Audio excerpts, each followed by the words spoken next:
funky friends, welcome back to Let's Play The Legend of Zelda Skyward Sword. Last time we did pretty much the entirety of the introduction, and today we are going to be continuing right where we left off last time.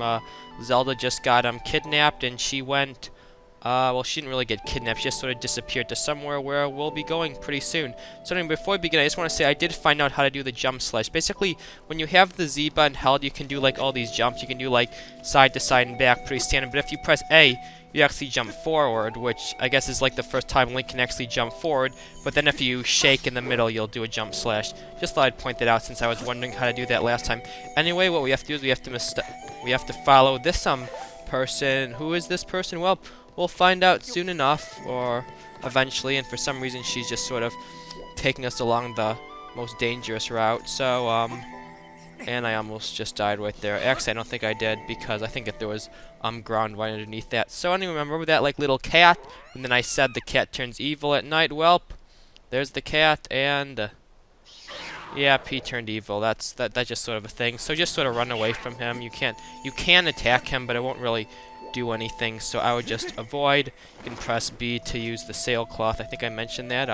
Let's open up this chest, since I'm pretty sure that you can never actually get back to this area after like this section. So if you want to get these 20 rupees, this is like your only chance. And I think that I have to. Wait, where do I go from here? Oh, wait, is this where I came from? Okay, we got some more enemies. I guess I should say that at this point, that eventually there's actually going to be a point in this game where well, actually, for stars, the enemies. And there are very few enemies actually in Skyloft. The only ones that there are... Okay, I think I am supposed to come back up here.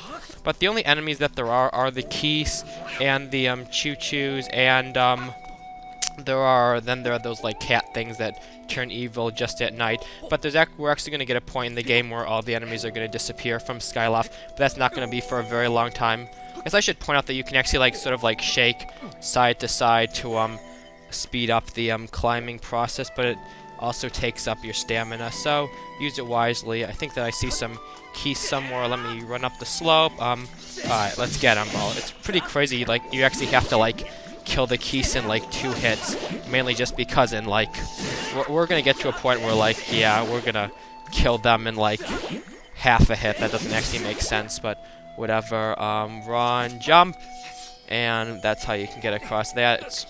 This is probably like the most athletic Link, I'd say, just because of like, for stars, you know, you can actually jump, and I'm still getting destroyed by these things. Alright, can I just like, these are like the sort of enemies where I think you can only like hit them when their like mouths are open. So if their like mouths are closed, it won't do anything. Here, just jump over, and like see if you like shake, you can actually like climb this a lot quicker. So speedrun technique, just have to watch out for your stamina, because it'll drain your stamina pretty quickly. Same thing with running, but at least Nintendo is courteous about that, since I guess after like some of the other Zelda games with like the you know, like the vines that you can climb where it like takes forever to climb them. So anyway, if you remember, this is that section, like the goddess statue where we were last episode. This is like where we skydove and had our little meeting with Zelda. And anyway, this door just opened. I'm not actually sure if I pointed out this door last time. I probably didn't, but whatever. Anyway, let's come inside and let's see what we got. Actually, I think this is the back of the statue, right? Let me see. Yeah, that's the back, so I guess it makes sense that I didn't point it out, since I probably didn't go around it. Anyways, you come inside the statue of the goddess, and let's see what we got. Ooh, cutscene time. We actually haven't had one of those yet. So, right there, that's a sword. That's always cool, right? Getting new swords. I mean, I think this is probably like the earliest you get like the final sword of the game. I mean, this is sort of the final sword of the game, but at the same time it isn't, if that makes any sense. The one chosen by my creator, something like that. Okay, so this person's name is Fi, or Fi. It's spelled F-I. I don't really know how to pronounce it. Oh, they say it right there. And she's, or he, I'm not actually sure. It sort of looks like a girl, so I always just say it's a she. And she's basically your like main companion throughout the game. Basically sort of like Navi or like Midna, or you know, the person who like you can press the up button on the D-pad and talk to her. Strange dreams, yeah, something like that. Anyways, so what I was saying about the sword, basically this is the last like actual physical sword that we'll get, and we're getting it like in the second episode, but it's gonna like get powered up eventually, so it'll like become really really strong. So like it's the last sword of the game, but at the same time it's gonna still become like way better. I still don't think that made any sense, but whatever. Anyway, this is actually the Skyward Sword, which is, you know, what the game is named after, Legend of Zelda Skyward Sword. I think that's the only Zelda game named after a sword, which, I mean, there's a lot of Zelda games named after, like, items, like Ocarina of Time, or, like, Wind Waker, and stuff like that, you know, but, yeah, this is the only one named after the sword. Anyways, I haven't actually been reading, just like always. As I said, read it if you want to, because the text is right there. Draw the sword and raise it skyward. So, the new sword actually has something really cool that you can do with it. I guess we're going to examine it. Alright, so here's what you gotta do. So basically you have to, turn your Wiimote upside down, press A, and then lift it up. Yeah, motion controls. I mean, it's easy motion controls. I don't know why people have difficulty. Basically just follow what it says to do. Oh yeah, then if you hold it directly vertical, basically you can charge it up like this. And yeah, that's basically why it's called the Skyward Sword, because you can like hold it vertically and it'll basically power it up, and then you can perform what's called a Skyward Strike. Well, I guess it's called the Goddess Sword. I'll just call it the Skyward Sword. And it'll have a lot of names actually as it evolves, but I'm getting way ahead of myself as usual. I don't know, it's really weird like playing games when you like know the ending, if that makes sense. Recognition complete, master. Wallowing, I'm just still gonna call him that, I don't really know why. Or Link, my master. Yeah, Link's pretty impressed with himself. Oh, who do we have here? Oh, it's that guy. I mean, I knew who it was. I was just acting surprised because maybe somebody in the audience was, but I wasn't actually.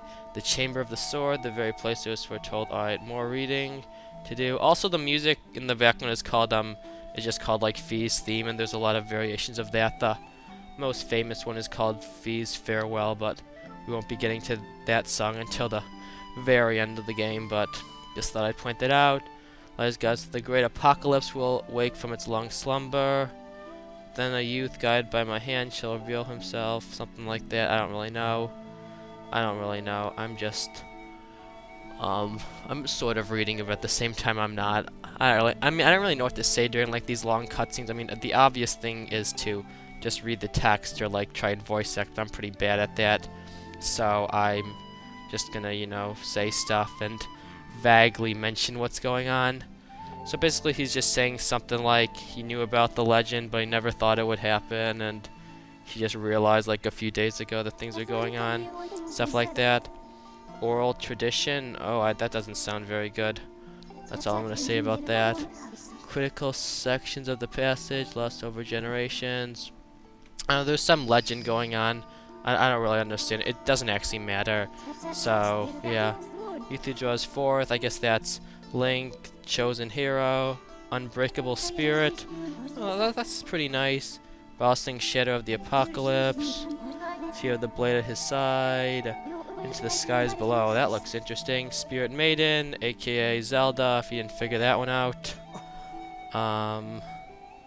Okay, well, if you didn't figure it out yet, there you do. The surface. Actually, I think that's where I live. I might live on the surface. I'm not totally sure, though. I also might live in the sky. Whatever. The universe is a hologram. Reality is illusion. Buy gold, buy. That didn't actually have any relevance. I just wanted to say it. So much text. I don't want to read it. I'm not in school. I guess to be fair, this is better than the books that I have to read in school. I'm on like spring break and there's like this book I have to read over and it's really lame. And I have like a test the day I get back. So I should probably be reading it. But I'm playing video games for you guys instead because that's actually fun. Yeah. She'll stop talking eventually. Okay, this item's actually important. I don't really know what it's called actually. Which is pretty fun. I mean, I know what it does. It's just called a tablet, I think. Basically, this is how you get to, the, other sections of the game, since, okay, the Emerald Tablet, yeah. Basically, you could probably tell that we're not just going to stay in the sky the whole time. The tablets are basically how you get to the other areas of the game. Blasts of pure energy, those are the Skyward Strikes that I think I mentioned. Yeah, alright, so I think I get to play now. Let's see. Okay, so basically what we have to do is come over here, take out the sword, charge it. Basically, whenever you see like these little things, just hit them with a Skyward Strike, and they'll activate. And basically the Skyward Strike is actually really helpful with taking out enemies because it's basically like a sword beam. You know, you could eventually it's gonna like get really powered up, and then you can take out like enemies, like multiple enemies at once simply using that. Anyway, then come over here, examine, and put the tablet in there, and that's gonna do something pretty cool. Probably, definitely, actually. So, right. Okay, there we go. So it basically will make a portal in the clouds, and the portal is basically how you get to the surface below, since if you couldn't figure out, we're gonna basically be traveling to the surface, which is like the Earth, and then we have to like be in the sky for doing other stuff as well. Master Link, it is done. Yep, that's true. Cloud barrier created by the gods to separate the world, but this is how you get down there. Tablet you placed has opened a small rift in the barrier, and recognize you as my master. Something like that. Reside within your sword and will accompany you in your travels. Press. Okay, so it's down on the D-pad, not up on the D-pad. Close enough. It's one of them. Listen a moment. Nature of the Great Apocalypse. Complete mystery to me. So many lines and stuff. At least it's vaguely interesting. I don't really know. I mean, I guess it's bad for impatient little kids who just want to get to the game, who will just be like rapidly pressing A. I mean, I'm not really sure. I guess like the idea of like having a lot of cutscenes and like story is like important, but at the same time it's still sort of boring. See through your journey. No way. I ain't hearing that. Alright, whatever. I'll do it. Because it's actually gonna be really fun doing that. Do your people proud, Link. I will do that, Mr. Unibrow, white Unibrow. And well, what's up with his hair? He has like only hair on the back of his head. He's like bald everywhere else. That's probably should get some of that like just for men or something. I mean, nobody's gonna date you with no hair on your head. Then again, he already has a child, so might be a little late for that. I think I get to play now. Yeah. So I guess I do something, right? Do you want to save? Yeah, sure. Why not? I think now we get to just like sort of explore Skylofter. Okay, there we go. So I think he told us that we were gonna get like our uniform, which is basically, there you go. This is the first incarnation of Link's classic hero green clothing and stuff, and I guess this is like supposed to like show the origin of that. Since if you didn't know, like in the Zelda timeline, this is like technically the first game in the series, so I guess it sort of like introduces like a lot of things, and I'll try and like talk about that as they go along. So I guess this is like the original hero's clothing, and then I guess like following incarnations of the hero like wore it as a result of this Link. I'm not totally sure. Anyways, yeah, he just said that like this like the normal knight's clothing, and then that like his year it's just like green clothing, I guess. Wow, this music is really like intense. I didn't really. Okay, I guess I took all my money already. Like the normal music of this of the Knights Academy isn't like that. Okay, Link. Oh, it's this guy. Oh yeah, he actually gives us something pretty cool. So I don't really want to go to the surface just yet, or maybe I will, depending on how much stuff I can actually do in Skyloft right now. Really something else? Yeah, don't worry, you'll become cool someday, maybe. So the adventure pouch, basically what this is it allows you to hold certain items. Basically, like the way that items work is sort of interesting in this game, in the sense that I guess there are three kinds of them. There are the B equipable items, which are stuff like, well, I guess I'll just say ones that are obviously in the game, stuff like bombs and like the bow and arrow and stuff, which are basically you use them with the B button, and there's 8 of them. Then there are adventure pouch items, which are stuff like shields and bottles, which are you use that with the minus button, and you can only hold so right now we have 4 pouches, and eventually we'll like be able to upgrade that all the way up to 8. But still, there are like a lot of options to choose from, and that's sort of like interesting in like which items you choose to have with you. And then the last type is okay, that's the wrong button. Wait, which is the we'd go back. I have an update regarding the torn. Oh yeah, I bet. Yeah, I know the south of our location. Oh, don't worry, I'm very aware of that. Descending without a sword. Yes, I know. I'm gonna buy a shield like right now. Don't worry. That's literally where I was going. All right. Custom to the controls. Modify the on-screen interface. Oh, actually, I didn't even know that this was a thing. Whatever. I've never used it. So if we go to gear. Okay, so that's this. Basically, there are also items that are just sort of here, and basically those are the kind that you can what are these? Interface Pro? What's that?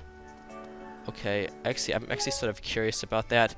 But those are basically the type of items which they're like always active. Like those are things like the sailcloth. Like basically, it's always active. It just activates at certain times, if that makes sense.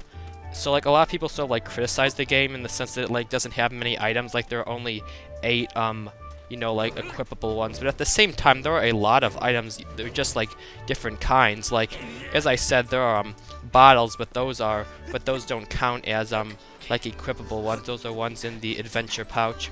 I mean, it'll make more sense as we go along, and I can actually give examples of it. Right now I'm just sort of trying to explain it. Anyways, I guess we can go to the bazaar and buy some stuff, and none of this stuff really makes a difference right now, but we should get the shield, which is right here. This is the weakest shield, just the wooden shield. And this is probably the first and like really only Zelda game that actually like has like a major like it talks a lot about like different types of shields. Like there are actually a lot of them.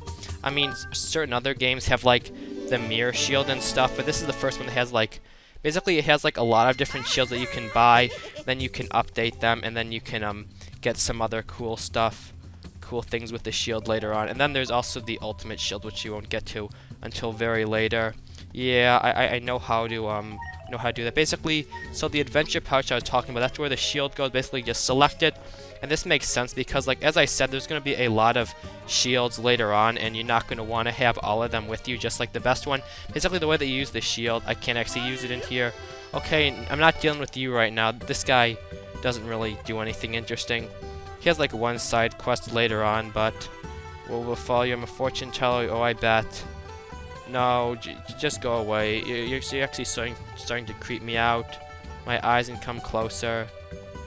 No, not dealing with that. So I guess I'll just sort of point out what all these things do, since I can't actually do anything yet. This guy just, you know, gives like general items. This is basically the place where you can like store all of like the adventure pouch items that you're not currently using, since like you only get at maximum 8 of them. And like throughout the, I mean, you can only hold at maximum 8 of them, and throughout the game we're going to be getting like, I don't know, like 30 of them at some point. So basically you just have to choose the ones that you want to hold on to. This guy basically will upgrade your equipment using the treasures that you find, but we don't have enough treasures to do anything. This is just, I think you can like buy some food here or something. I don't know, I've never really used that. The fortune teller, I think, might give you hints or something. I'm not totally sure. And then over here are the potions. So I am going to talk to this person just because we can get a free item by doing this. The adorable boy with the golden hair. I mean, it's not really golden. It's more of like lightish brown. I'm not totally sure. One of those knights. I guess so. I mean, thanks. Look, I can tell you need my potions. Yeah, alright. I'll buy one. I mean, I have the money. You have an empty bottle on you, so I can sell you an empty bottle. But I'll give you an empty bottle. She likes me. She'll just give me a bottle. I guess it's just sort of the way Zelda works. I mean, in real life, who would want just a random empty bottle? But in Zelda, you gotta have them. So yeah, we just got an empty bottle. There are 5 of them in total. I guess I'll say that right now. And once again, they go into the adventure pouch. And personally, I'd recommend not having like all of the empty bottles there at once. But I mean, right now we have so few things anyway, so it doesn't really matter. So see, there's the other empty bottle. Let's see, what do we want? Well, I guess we can get a health potion. Why not? Wait, teach you what? Such a smart boy. Just stand in. Okay, I know how to buy potions. Seriously. I mean, I guess they're not completely self-explanatory. So I'll explain it now. Basically, I stop talking. Basically, just stand in front of any of the potions. There are 5 of them, and just select them. I guess I'll do the heart potion because it's really the only thing that's important right now. 8 hearts. Yeah, alright, 20 rupees. Why not? I'll get a heart potion. I'll probably, like, never use it. But eventually, I guess I can upgrade it. I guess I can mention that now. You can upgrade potions using, insects, but I don't have any of them right now. And, you do that by talking to this guy over here. But we'll deal with that later. Anyway, that's really all you can do with the bazaar right now. And, yeah, I guess next time, or we can just, like, we'll just leave Skyloft. I guess I can see if there's anything else, like, in Skyloft that I can mention. Okay, I guess I can mention this. So as you can see over here, we've got a, floating ship. This is, Beetle's ship. You know, Beetle, he's been in Wind Waker and, Phantom Hourglass and Spirit Tracks. A lot of games, you know who he is. Basically, you have to, I can't do this yet, and even if I could, I wouldn't do it because I don't have any money. But you just have to, like, hit the bell with a projectile, and his ship will come down, and then we can buy some stuff there. And that's always cool.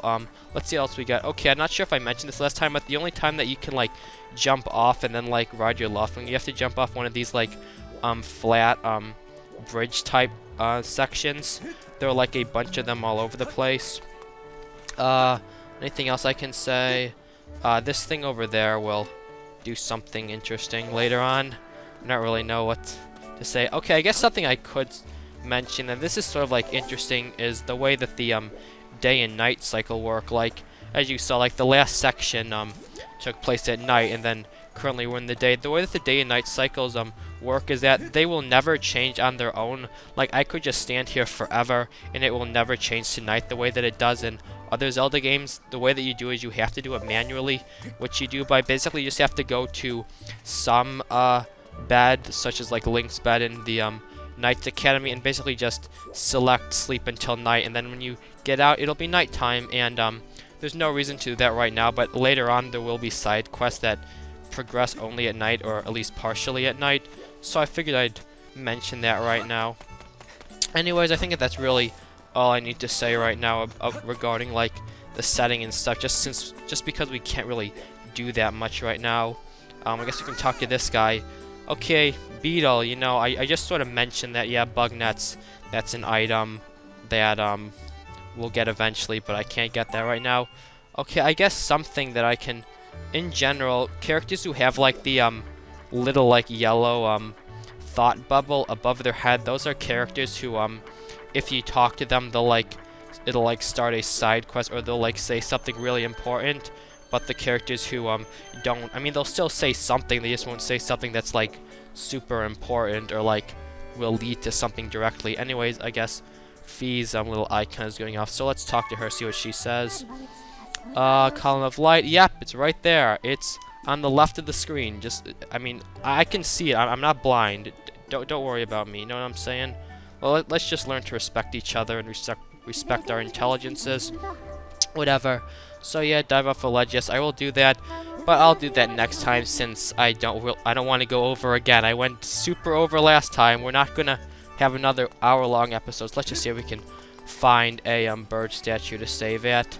Let's see where they are. I guess I should like sort of try and like locate them on screen. Yeah, see, you get like the little bubble. That's what lets you know that the person actually has something interesting to say. Where are the bird statues? I know that there's one over here. I'm not sure if this is the closest one, since as I mentioned before, this is the only way that you can save. I mean, it's sort of an inconvenience, but at the same time, they're pretty common. I mean, that took me like half a minute to find. But anyway, yeah, that's going to be it for today. I think we did a lot. Next time, we will leave Skyloft, we will head to the surface, and the main like part of the game will begin. Sort of like, I consider everything up to this point to be like the prologue, you know? Like, next time is when like the, I don't know, like the main part of the game will begin. I don't really know how to explain it. But yeah, I thank you all for watching, and I will see you all next time. Goodbye, and take care.